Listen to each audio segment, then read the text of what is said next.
Okay, let's dive into this. Welcome back to The Explainer.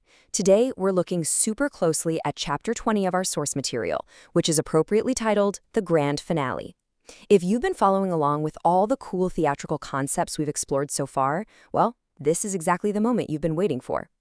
We're going to take all those individual skills, the storytelling, the design, the emotion, and put them all together into one ultimate comprehensive theater project.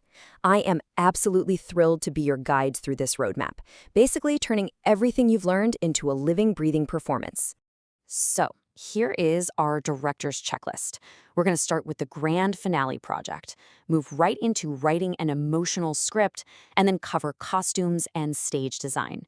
We'll also look at a really fun stick puppet alternative, discuss the importance of discussion and feedback, and finally, wrap up with the life skills you'll build along the way. Section 1. The Grand Finale Project. Putting it all together. Now, what's really interesting about this slide is how that vibrant theatrical mask perfectly captures the entire spirit of a grand finale. It's all about transforming from a student who's just learning about theater into an active, hands-on creator. It literally represents bringing a performance to life right from scratch. And honestly, the absolute best part about this whole attempt to put everything into one project is the flexibility it gives you. I mean, you can take this on as a solo creative powerhouse, or you can group up with your friends and build the entire show together. Totally up to you. Section 2. Writing an emotional script. Crafting your core story. So here's the thing. Every single memorable play, no matter how crazy elaborate the costumes or the sets might be, it all relies on one thing: a strong, foundational conversation.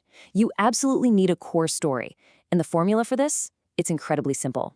Just write a conversation between 2 or 3 characters based entirely on one driving emotion.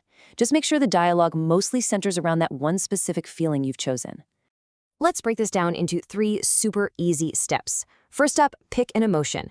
Actually, scratch that. Let's use anger as a really prime example here.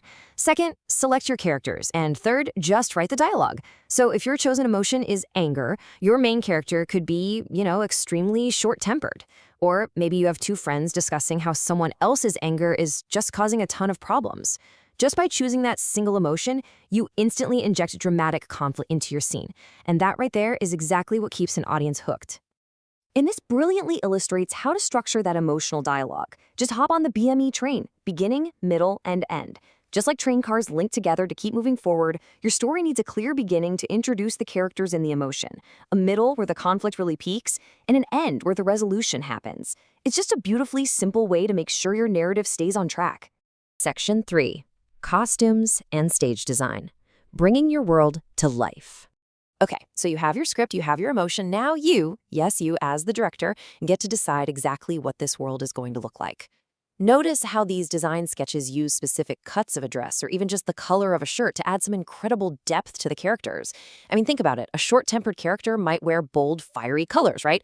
Your design choices actually do a lot of the heavy lifting and storytelling for you way before the character even opens their mouth to speak. But hey, your characters need somewhere to stand, right? Building a fantastic DIY cardboard stage model is the perfect next step.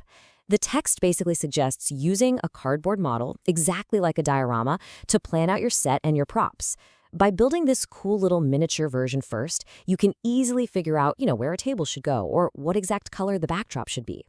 Then you just use this model to plan your final performance in class, where you set up the real stage and act out the whole script with your friends. Section 4. The Stick Puppet Alternative. A fun creative pivot. Now, what if you don't really want to get up on a stage yourself?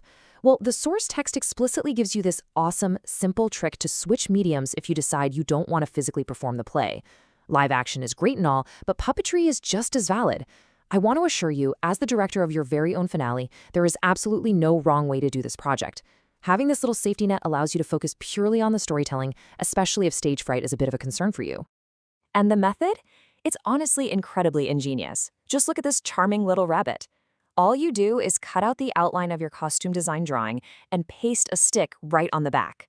You do this for all your characters, and boom, your stick puppets are completely ready to go. But here is the absolute best part. You don't even need to build a new stage for them. You literally just use that exact same cardboard diorama model we discussed a minute ago as your puppetry frame. How cool is that? Section 5, discussion and feedback. Growing as an artist. All right, once the applause fades, that's when the real growth begins. After you present in front of your class, it's time to discuss your work in detail. So the crucial point is knowing exactly what to ask during these post-show discussions. Our source breaks it down into 4 highly practical criteria. 1, the script. Did the audience actually understand the story? Was the conflict and the resolution crystal clear? 2, costume and makeup. Was it neat? Did it actually add to the character? Or was it kind of distracting? 3, stage. Were the design and the props used well? And 4, overall. What could have made the show better? These questions just give you a really great structured way to assess your own work.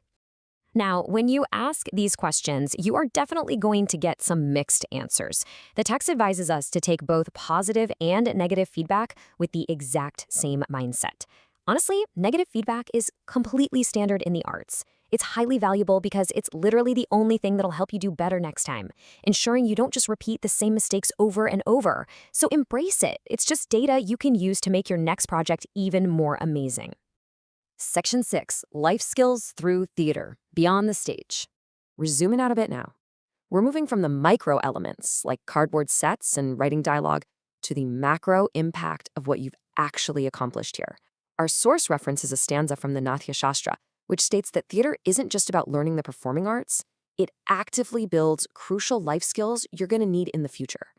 I mean, you are learning how to communicate, how to empathize with totally different emotions, how to give and receive feedback without taking it personally, and how to organize a really complex project. The text encourages you to use this wonderful art form to explore yourselves, so feel free to write and create more scripts whenever you have some downtime. Draw your inspiration from a book you read, a movie you just watched, or purely from your own wild imagination. I want to leave you with this fantastic quote straight from the chapter. Try out all new ideas confidently, as there is no wrong answer here. While you are out there learning all these professional steps to shape a theatrical performance, remember that the most important rule is to just have fun with it. Literally, every single artist starts exactly where you are right now. So you've got your script structure ready, your costume designs are sketched out, your stage is perfectly modeled. What story are you going to tell first? Go grab a pen, pick an emotion, and just start creating. Thank you so much for joining me for this explainer, and happy creating until we meet again.